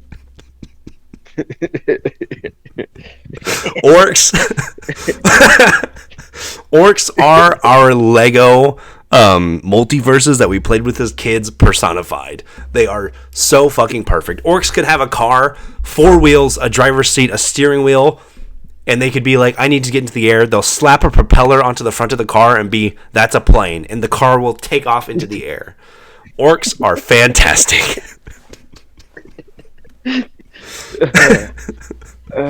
They believe purple is stealthy, so if an orc wears purple paint, they will be physically harder to see. What are the other ones again? Look them up. Jamie, look them up for me. I don't. Yeah, let's look them up because I don't have them all. It applies to only orcs. Anything that is red is faster. So a red car and a yellow car, the red car will go faster. No matter what. They could be made out of the same exact stuff. If one is painted red, it goes faster. Green is the best. Yellow is more explosive. So if you paint your gun yellow, it will be better at killing things. Blue is lucky. Purple is sneaky. And I think that's all of it. That's incredible. Well, if we missed any, feel free to comment. Let us know what your favorite color is and what it should do for the orcs. But yeah, that is the main ones. Purple is sneaky. Blue is lucky. Green is best. I think if your orcs have green stuff, they actually do better on the tabletop. Red is faster. And they just work on this big thing. And one of the most famous things, I have it here, Gazcool, who is the current leader of the orcs. He's, the biggest, baddest orc, and he's waging the Wah. They don't have crusades, they have the Wah. He has this kind of rival called Yarrick, who is just a regular dude. He's just a regular, I think he's a commissar. And he is a human who was often fighting the orcs in wars. So much so, and he was also kind of revered by the orcs because the orcs, their biggest thing is they just want a good fight. They're just here to have a good time. So if you can fight them and hold them back, they'll be like, "Oh, I love you, buddy," and they'll keep fighting you because they just want that fight. So it's so counterintuitive too. We're holding them back, but they keep coming. Yeah. If you laid down and died, I mean, they'd still kill you, but they'd be like, "Oh, fuck you, man!" Like, they'd be angry.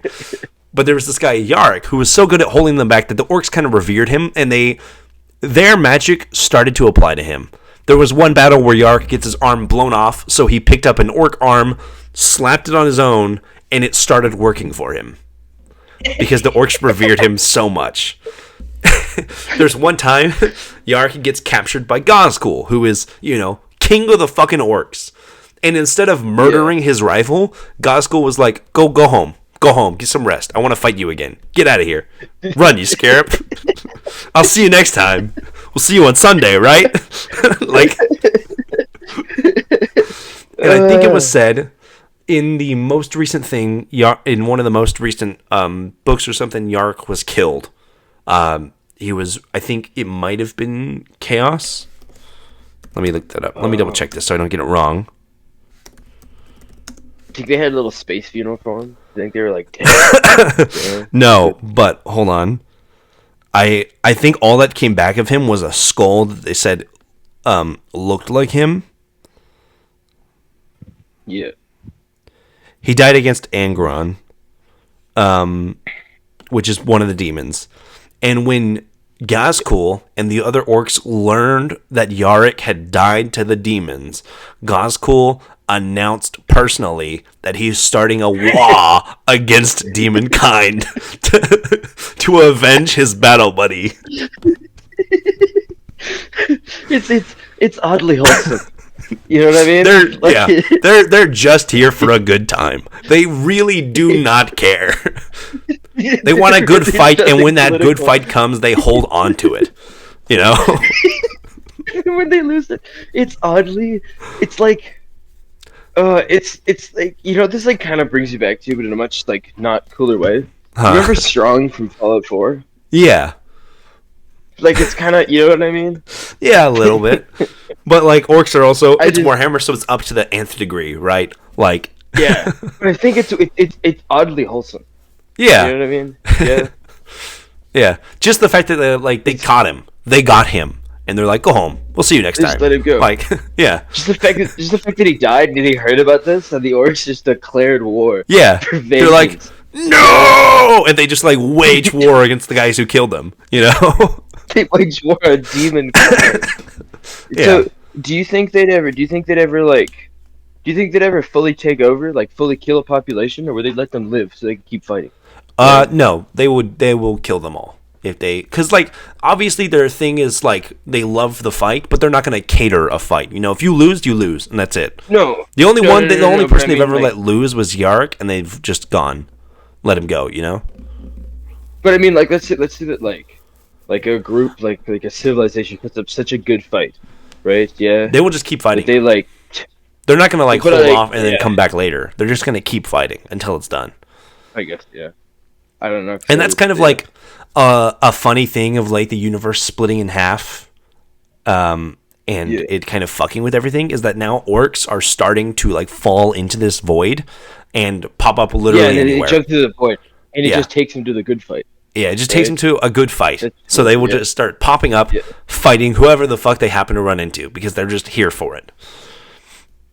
And they also have, we talked about this, they have big, I think it's called a Space Hulk. That might be something else I'm confusing it with. But basically, they'll get like an asteroid, they'll build a small base on it. It will just get bigger and bigger over the years because it'll have other spaceships crash into it or other asteroids or other bases and stuff like that. And it'll just collect into this big pile of orcs. And they just wait for it to hit a planet. And then they get off and they start fighting. I love that. I love that so much. Yeah, orcs are the best. I think, actually talking about it, I think Plague Marines or orcs would be like the ones I would collect next because they're just so fucking fun. They're so fucking stupid. I think I can collect both of my two. Yeah. Yeah, exactly. So wait, I have a question about the orcs. So, So when you said the orc magic applied to the human guy, right? Yeah. Was he able to use the orc magic, or that they No. just believed things But- about him that it came true? It's kind of like how they believed that those guardsmen had guns, so they were dying. It's that he basically fought so good that they thought he was an orc. So their stuff worked on him. But he wouldn't be able to use it himself. Like the arm thing. Yeah, When he put on the orc arm, they would assume that the orc arm would work. Yeah. Because they basically think of him like an orc, so if he puts on the orc arm, obviously it works for him. Because he's an orc. Yeah. Which I think is fucking... it is like you say, it's oddly wholesome. It's almost like a badge of honor. Yeah. I mean, there has to be badge. Like, if you're revered by people that just, like, live for the fight, Yeah. like, I think that's the highest. So badge much of so honor you that can they get. let you go. Yeah. Like, they're like, we'll see you later.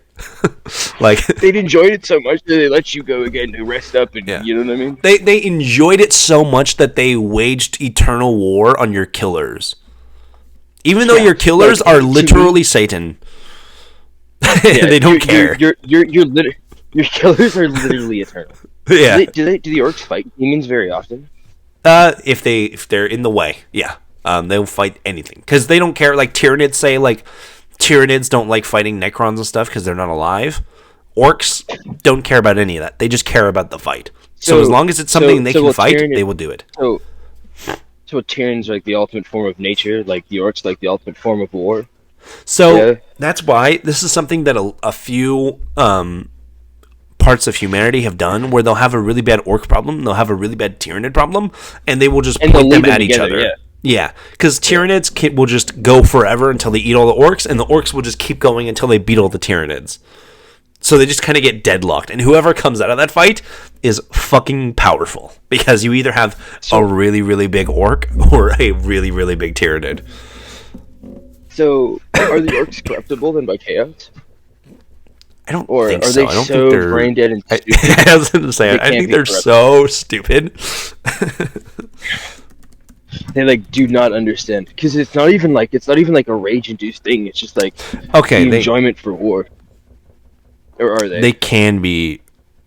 Oh yeah, they can be corrupted by chaos, but then they're killed. They're killed by other orcs for acting unorky. So basically, in the end of the day, they're uncorruptible. Yeah. Yeah. Like it doesn't. Well, they just get murked for not being. Yeah. There's also orcs also have two gods. Okay. Gork and Mork. Mork and Mindy.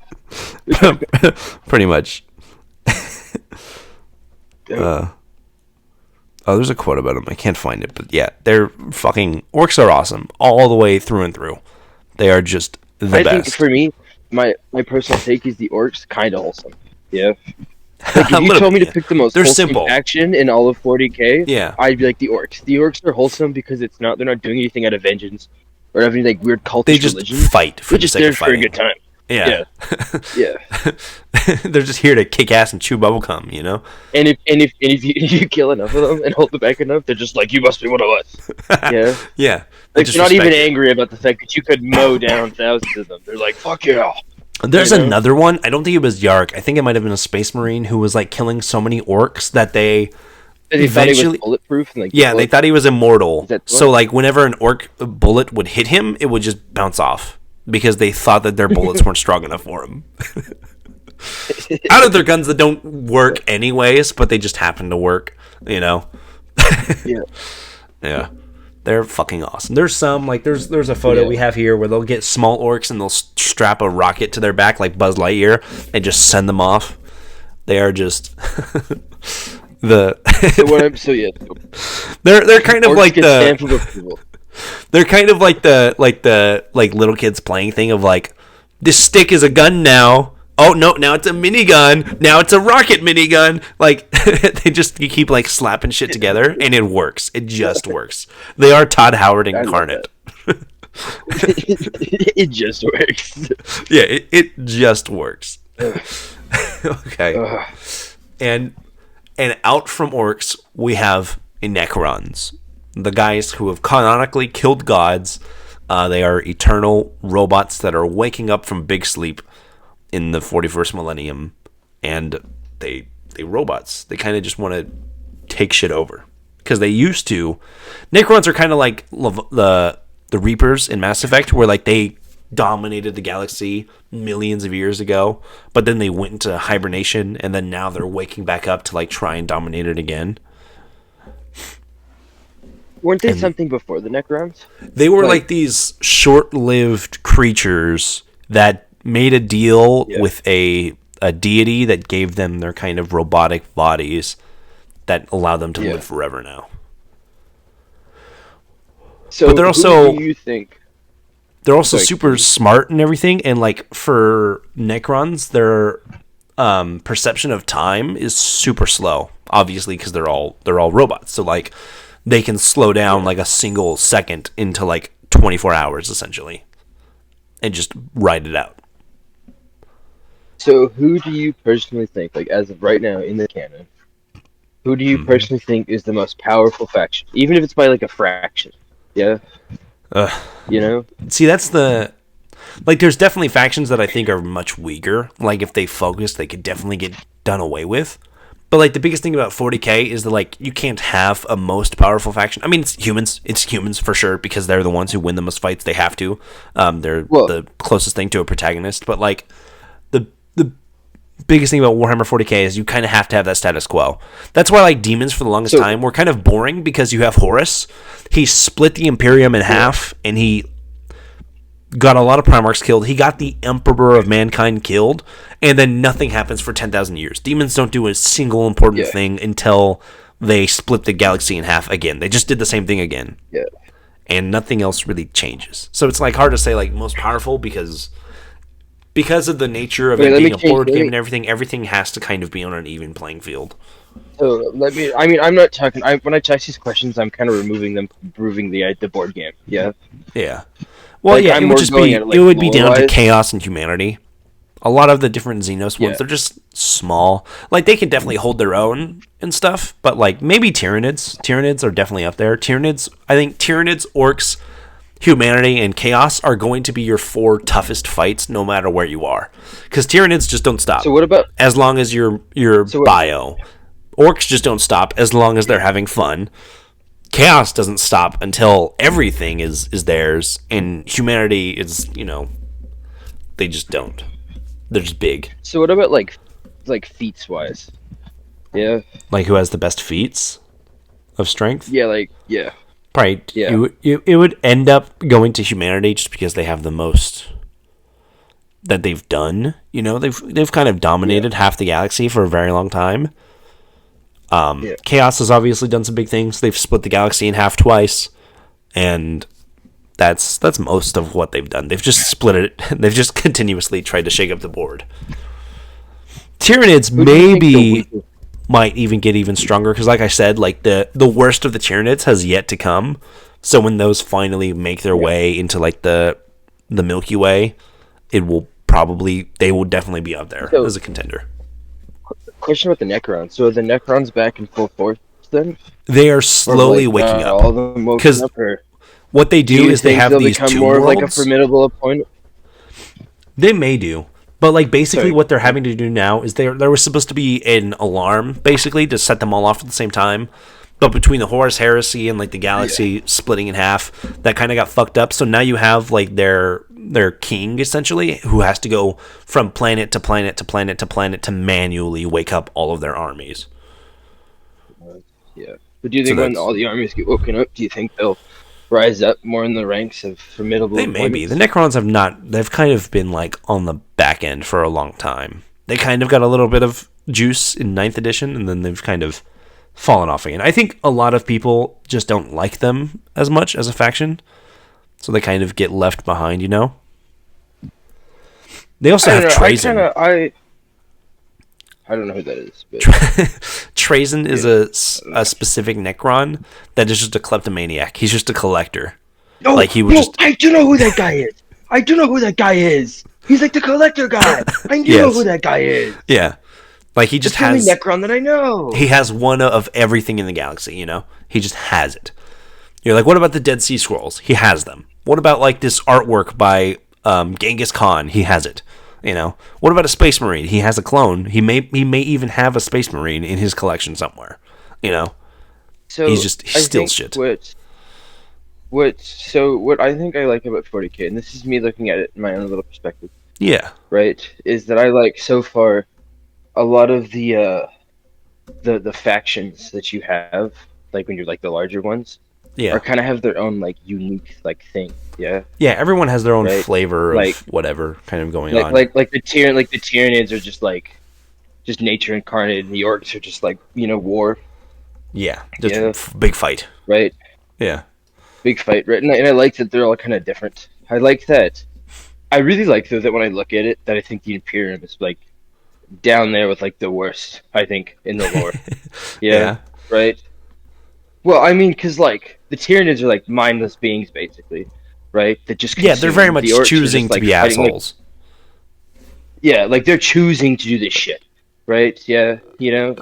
Like I would say the Imperium is the worst, like morally wise, because they're choosing to do this shit. Yeah. You know what I mean? And I mean, that's part of the whole point Right. of 40k is that, like, there are no good guys, right? Like, everyone is the villain.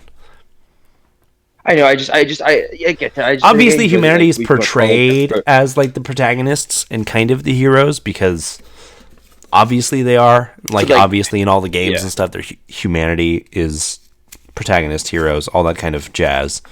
But in the lore, they are very much aware of the fact that they are not good guys. Yeah, like they're because It think changes everything else. Like when like, you go wanna- into all the if bad- you- yeah, if you get into like Age of Sigmar, that's where it changes because there is much more of a defined. These are good guys. These are bad guys.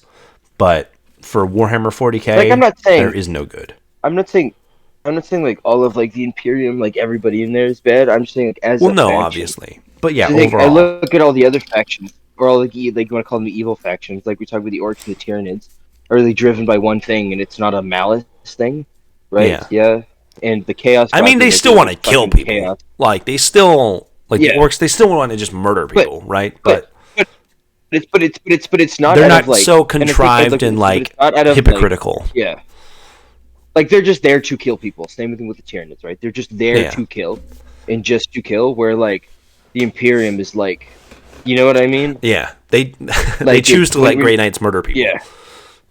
Yeah, like they choose. But I think it's So and I think that's so when it comes down to it, if you were sitting here and you were looking at like an army, like if you were like to start playing them and stuff, Yeah. which ones do you think speak to you?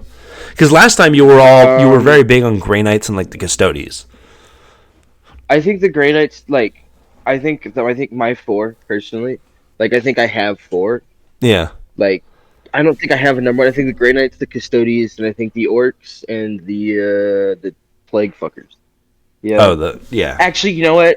I think the hot take. I think the Necrons will probably take it though. Yeah. Really? Yeah. I have this weird niche in my brain where I really just like, I'm here. You know what I mean? I like the way the Necrons look. I really like the Yeah. design. Space Yeah. skeletons. Like I like these space skeletons. Yeah. I don't know. From what I hear about like the Necrons and like, you know, Yeah. they're like to me they don't come off as a faction that's just there to like they're They're here to maybe fuck. more than one noted. They're here to fuck, but it's not like let's just ravage the galaxy. You know what I mean? Yeah, Yeah. like much more. Like It's like they're trying to tactical kinda. retake what once Yeah. used to be theirs. And I think I totally fuck with that. Yeah, Yeah. you know what I mean, right? I vibe with it. It's kind of like the Fallen in not- Destiny, you know, where like they used to be graced by the Traveler and then it left them and they followed Yeah. it. Yeah, right. Like this. Yeah. I'm not a huge fan of the Imperium as a whole. So, Yeah. And I think it's maybe just because I like Warhammer 40k, and I can be very critical things that I like. I think it's just like, hey, you're racist and you have this. We get it. Yeah. You know what I mean? And, yeah. That's what Like- they do. I think that's why I prefer the Orcs over there, because the Orcs feel fun. They feel cool. I know it's like nothing new, but it feels something. It's like fresh the way that they do it. Yeah. You know what I mean? Right? Yeah, exactly. Where it just the Imperium feels like, yeah, that makes sense, whatever, cool. Right? Yeah. Um, I think anything involving kind of the Imperium would be the last stuff that I collect. Yeah. Like in the grand scheme of things. Yeah. I think I like the that. Grey Knights because it's funny, and I think I like the Custodies because funny things, and that's about it. But if I'm looking at stuff that I'm actually interested in, I think Yeah. a lot of the Chaos stuff wins, or the Orcs, or the Necrons. Yeah, maybe even like I think the Tau is like it's got a fun thing to it. Yeah, Yeah. and like So I'm you not definitely shitting on the Imperium. I you just definitely think lean more a lot towards of these like other the factions. you definitely lean towards like the Sorry. Xeno side of things. Yeah, and because I just think there's a lot more when we as we've talked about today, I've had a lot more fun hearing about this Yeah. and like thinking about it. You know what I Well, mean? plus And like you can't you know, talk about the Orcs and not laugh. Like they well, exactly, they have built-in funny, they have built-in bits. Like yeah. yeah. But just even like I look at the chaos, like the chaos demons are Like got. you'll have an orc Yeah, and I'm like, dip themselves in purple Yes. paint and then walk around, and even though you can see them, the orc will look you in the eyes and say, "You can't see me. I'm being stealthy," and Yeah. tiptoe away. yeah, Like and that's fun. But I think even like looking at like lore wise, like world building, yeah, because I'm a sucker for world building, yeah. right? I think it's weird because I think, orcs like, to I me, like they don't fit in the setting, but yet they are so perfect for it. Yeah, well, and that's what I like about it, right? That Yeah. you Like they are like, you care so about your, far, like, space orcs. they are so That's far weird, and then crazy you hear that they about it. come around to being awesome. Yeah, Yeah, and I think with the Tau, and I kind of like the Tau. Yeah, yeah, and I like because I'm a big like we're talking about a sucker for world building, and I like a good contrast, and I think the Tau are some of it a good contrast. Yeah, you know what I mean, right? I And wonder how the I'm just, Tau will be in a I few think years, because they've definitely like Games Workshop has kind of made them. They started out as being like the pseudo good guys in Warhammer 40k, and turns out apparently nobody likes it when there are good guys in Warhammer 40k. So they've slowly been making them more and more evil. So I think that's changing a little bit. Unfortunately, I kind of like when they're like trying their hardest, but they kind of like gave up really quickly because the fans didn't receive it very well. But even still. But whenever you're adding something new in, you're starting something new, fans like a lot of fans. You know what I mean? Well, yeah. Right? Like I think in my years of doing things and enjoying things, something new comes around. You kind of sit there and you're like, man, shit fucking sucks. Yeah, Just it's like when they new, added right? robots It's to Gears of changed. War. Like people were just like, no, like they didn't even Yeah. think of why no. They just did not like it. Yeah, exactly. Right? Yeah. Yeah, Like, because it would be different if the Tau was running around and actually converting people to be good. Yeah, but they're not. They're not, and I think that makes sense in the world. And I don't see how you have a problem, right? I'd understand if you had a problem with suddenly the Tau's running around and the Imperium starting to be better. I get having a problem with that because you're taking away from that dark, grimy genre. But the fact that the Tau are good and getting squashed down, I like that. yeah, You know, because it's an irredeemable world, whether every faction is irredeemable. Yeah, you know, yeah, right?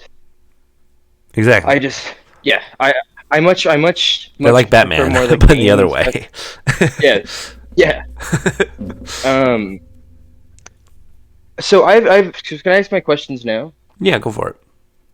Is there any faction that outright like is like the evil version of like the Mechanicus guys? I mean, like You there's know what I mean? Mechanicus that fall to chaos. What do you mean, like just evil well, so- mech dudes? Yeah. Well, because I look like the Orcs, like the anti to the Orcs almost the Tyranids, right? Yeah. You know, of course you got the Chaos with the Space Marines. Is this all making sense? You know what Yeah. I mean? Like on a comparison level, and I just don't like. I was wondering, like, I mean, you have You know more. what I We mean? didn't really Like- cover them here because they kind of just fall under based on chaos stuff. But like Chaos Space Marines get their own thing, but chaos applies to all of humanity, right? Like there's Chaos Knights and Chaos Space Marines, Yeah. but regular people yeah, and Mechanicus and all of that jazz will also fall to chaos. So when they fall to Chaos, like, is there like a faction like Chaos Mechanicus though? No, they just sort of fall under Like- chaos, corn, chaos, whatever. Because I don't know if they're out there building stuff. You know what I mean? Yeah. I mean, that's So I kind of don't like know, how you see stuff like with the knights where they're kind of like twisted and more fucked up than like regular knights. But Yeah. I don't know. I think Warhammer as a whole though, like here's my we'll do. I'm gonna repeat myself a little bit, but fuck it, whatever gives a shit. I don't. Yeah. I really like Warhammer. I think it's fucking dope. I think a lot of the things they do with it are fucking dope. Yeah. I think if I was starting to collect an army, I'd start with the Necrons. Yeah. Mostly Yeah. because I feel like I'd be using these a lot more as shit to put on my shelf and playing the tabletop game once in a while. Yeah. Yeah. And I'm a big fan of the design. But So let's. What were your top 3? that's what. Top 3 like things that I collect or top 3 favorites? Top 3 favorites. Probably the Necrons at number 1. Okay. Yeah. I know my number 3 is the Tau. Yeah. Okay. and I think number 2 is like the mechanic guys. Yeah. Oh, the Mechanicus? Yeah. Okay. I don't know if that's like bad that I like those, but I think those No, are my I was 3. I was surprised by it. Yeah, I felt you like you were turning a whole 180 against like humanity. I didn't expect that one. Well, the Mechanicus? Yeah. I mean, they're kind of like like their them own thing. Yeah, they're their own thing, and they feel unique. Yeah. They just like fuck off in their own little corner. Yeah, and the fact that they pray to the machines, I think, is a really fun idea. Yeah. Yeah. Toyota Corolla, start this engine. Like. Yeah. For real. Yeah. Yeah. Like they would. Fuck hate jumper the orcs. cables, I'll just pray. Probably. Yeah. You know what I mean? Yeah. The orcs slap together 2 pieces of metal and call it a gun. What's your least favorite faction? My least favorite, probably the Eldar. I don't like. I don't really. The elves? The elves, the dark elves or the light elves. I kind of like the light elves more than the dark elves, but like at least some of them, like the League of Votan, the space dwarves, I like their aesthetic. Like I like their big round kind of NASA looking astronaut gear. Yeah. I kind of like the light elves. I like the big winged helmets and stuff, but I don't really like them that much. And then the dark elves are just like an edgier version of that. And then Necrons, probably Necrons and dark elves are like kind of down there for me. I don't really vibe with them all that much. Yeah, I could see that. I think the Necrons. I'm excited to actually follow what the lore as it goes on. Yeah. Yeah. Well, I'll tell you what we'll do. You said what? Necrons, Mechanicus, and Tau? Yeah. Next week, we will come back to Warhammer. An Idiot's Guide to Warhammer. Specifically, let's do a deep dive on the Tau, the Necrons, and the Mechanicus. And see, let's like dig a little bit deeper into this kind of stuff. Because I don't know a whole lot about those factions either. So it'll be fun to research and look into. And I'm totally down to do deep dives on other factions too, right? Yeah. Yeah. Well, that's why I say I want to start with those because they're the ones that you said you. Yeah, exactly. So like as we as we like delve into those, your opinion on them changes a little bit and whatnot. Yeah. And so or if we delve into other ones, my opinion changes on others, and I like certain factions more. Yeah. Yeah. But yeah, I'm loving this Warhammer stuff. I think it's awesome. I'm glad we decided to do this. I know we kind of talked about it for a bit. And yeah. I'm glad that we took the jump and decided to do it. I think it's been very fun. So I think this is going to call it though. Yeah. This is the end. We've been going for an hour and 45 minutes. You guys deserve to close your ears. Thank you very much for watching. Everyone who has, feel free to like, comment, subscribe, all that fun stuff. And those 13 people that subscribed, hell yeah. Hell yeah, buddy. No, was it 20 or 17? Something like that. No fucking know. It was 17 people who subscribed, yeah. Fuck yeah. We're doing numbers, man. I hope that statement dates us. Otherwise, in a year from now, when we're only at like 32 subscribers, it'll feel so much worse. Yeah.